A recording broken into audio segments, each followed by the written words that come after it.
Hello students, तो आज मैं आप लोग को बताने वाला हूँ रिसर्च एंड डेवलपमेंट जो फील्ड है R&D जॉब्स, उसको आप कैसे हासिल कर सकते हो, क्या क्वालिफिकेशन है उसके लिए, सैलरी पैकेज क्या होने वाला है और इसका स्कोप अपॉर्चुनिटीज़ कितना है इंडिया में और अब्रॉड में।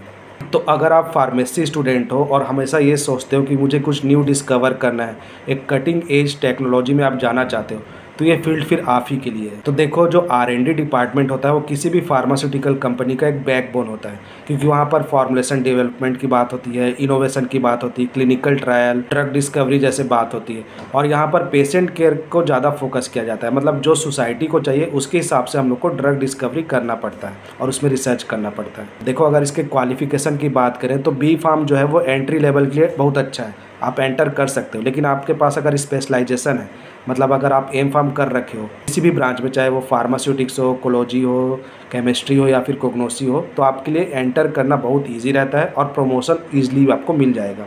और इसके साथ साथ अगर आपके पास PhD डिग्री है, कुछ क्लिनिकल रिसर्च डिप्लोमा है आपके पास, ICH का अगर सर्टिफिकेट है, GLP, GMP, GCP, ये सब सर्टिफिकेशन है, तो आपका जो क्वालिफिकेशन है वो ऐड ऑन हो जाएगा और आपको ईजिली इसमें अच्छा पैकेज मिल सकता है। ये तो हो गई क्वालिफिकेशन की बात। लेकिन अगर आपको स्किल क्या रिक्वायर्ड है इसमें, तो मैं बता दूं, आपका जो लैब हैंड है वो बहुत अच्छा होना चाहिए। इसके साथ साथ आप डेटा एनालिसिस, रिपोर्ट राइटिंग में भी अच्छे होने चाहिए।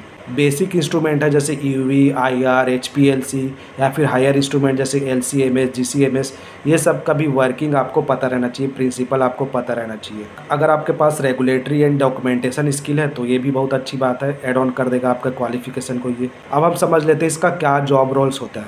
तो आप फॉर्मुलेशन साइंटिस्ट बन सकते हो, जहाँ पर आप न्यू फॉर्मुलेशन डेवलप कर सकते हो। एनालिटिकल केमिस्ट बन सकते हो, जहाँ आप क्वालिटी कंट्रोल और मेथड डेवलपमेंट कर सकते हो। क्लिनिकल रिसर्च एसोसिएट बन सकते हो, जहाँ पर जो अलग अलग फेजेस चल रहे हैं क्लिनिकल ट्रायल के, उसको आप मैनेज कर सकते हो।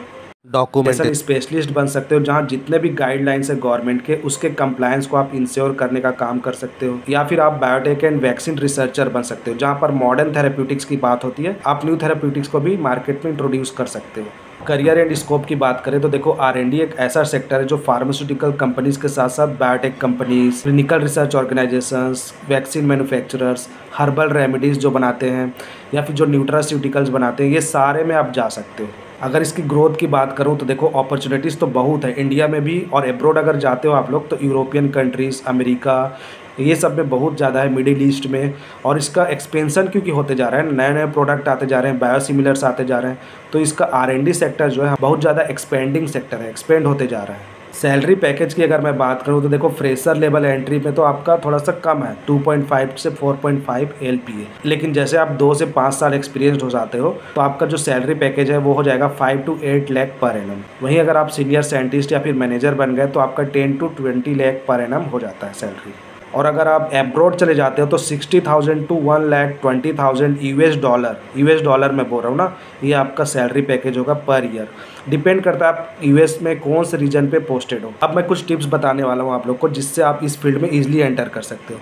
तो देखो, जब आपका इंटर्नशिप होता है, 3rd ईयर कंप्लीट करके जो इंटर्नशिप करते हो उसको आप अच्छे से करो।